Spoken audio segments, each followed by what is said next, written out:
Ya, selamat pagi semuanya. Jumpa lagi di Perekonomian Indonesia. Di sini kami kelompok 6 ingin menjelaskan tentang Green Economics dan SDGs. Ya, sekarang pengertian tentang Green Economics dan SDGs-nya, yaitu Program Lingkungan PBB UNEP United Nations Environment Programme. Dalam laporannya berjudul Towards Green Economic menyebutkan ekonomi hijau adalah ekonomi yang mampu meningkatkan kesejahteraan dan keadilan sosial. Ekonomi hijau juga berarti perekonomian yang rendah karbon atau tidak menghasilkan emisi dan polusi lingkungan, hemat sumber daya alam, dan berkeadilan sosial. Ya, sedangkan SDGs yaitu kesepakatan pembangunan baru yang mendorong perubahan-perubahan ke arah pembangunan berkelanjutan berdasarkan hak asasi manusia dan kesetaraan untuk mendorong pembangunan sosial, ekonomi, dan lingkungan hidup. Selanjutnya, konsep ekonomi hijau atau green economy.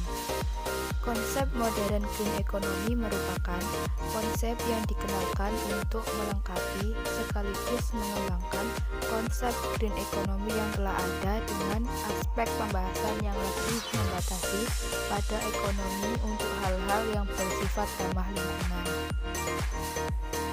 Ciri-ciri green economy.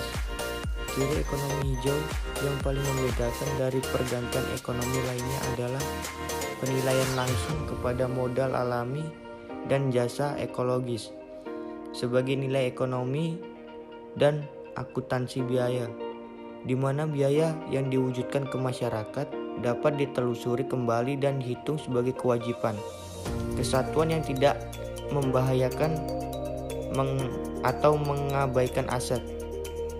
Prinsip ekonomi hijau yang digunakan harus sesuai dengan karakteristik, kondisi, dan keperluan bangsa serta rakyat.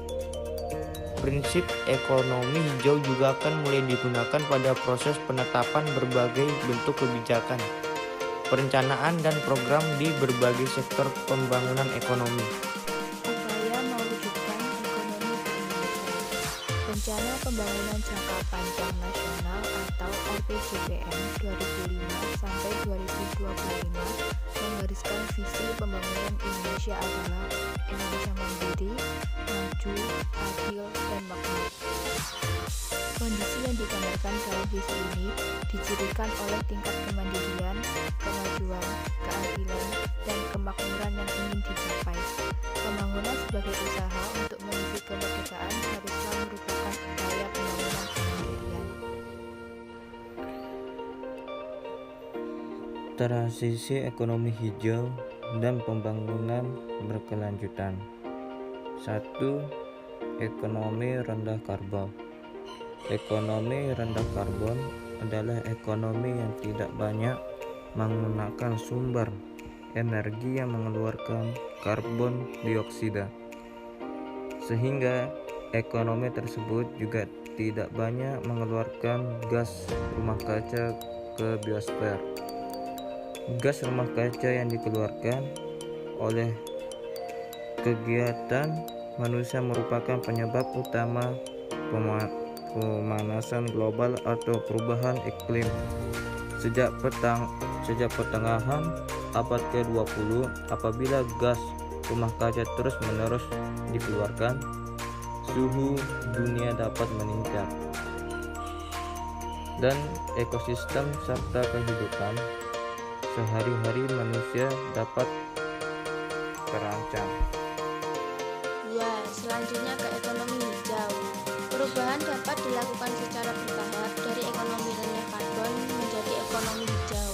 Kegiatan ekonomi hijau perlu dilakukan semua pihak, baik sektor publik maupun privat atau swasta dan masyarakat.